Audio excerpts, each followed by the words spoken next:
தினமொரு வசனம். 1 பேதுரு 4வது அதிகாரம் வசனம் 12-13.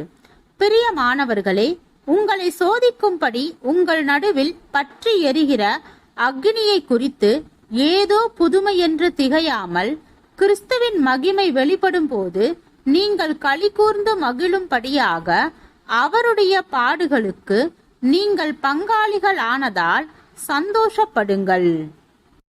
பிறரிடம் ஏற்பட வேண்டிய மாறுதல்களை குறித்து நாம் கவலைப்படுகின்ற அளவிற்கு நம்மிடம் தேவையான மாற்றங்களை குறித்து கவலைப்படுகிறோமா என்பது முக்கியமானதொரு கேள்வி. சில நேரங்களில் தேவன் பிறரிடம் மாற்றங்களை உருவாக்கும் முன்பு நம்மிடமே அதனை முதலாவது செய்ய விரும்புகின்றார். சவுல் ராஜாவின் அநீதியான குணங்களினாலும் செயல்களினாலும் தாவீது பல விதங்களில் பலவித துயரங்களை அடைந்தான்.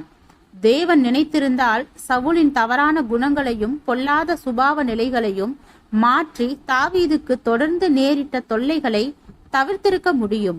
ஆனால் தேவனோ தம்முடைய வழியில் நடவாத சவுலை மாற்றுவதற்கு பதிலாக தம்முடைய வழிகளில் நடக்க கவனமாயிருந்த தாவீதிற்கு பொறுமையையும் சாந்தத்தையும் சகிப்புத்தன்மையையும் கொடுத்து அநீதியையும் அக்கிரமத்தையும் தாங்கிக் கொள்ள செய்தார்.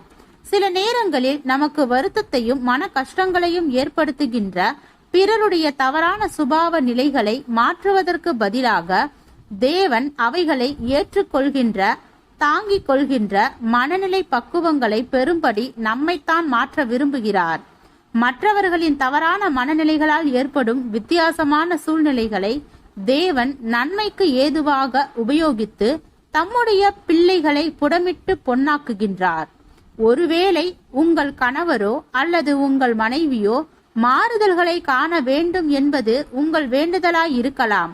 அல்லது நீங்கள் பணிபுரியும் இடத்திலுள்ள சிலருடைய தவறான மனநிலைகளை தேவன் மாற்ற வேண்டும் என்பது உங்களின் விண்ணப்பமாய் இருக்கலாம்.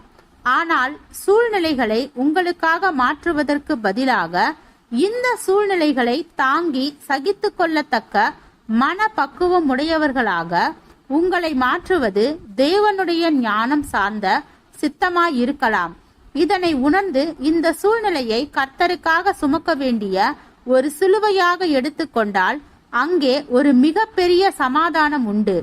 அதன் விளைவு ஒரு ஆச்சரியமான ஆசீர்வாத திருப்பமாக இருக்கும்.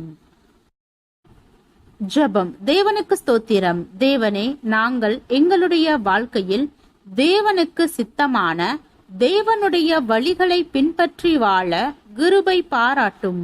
ஆமீன்.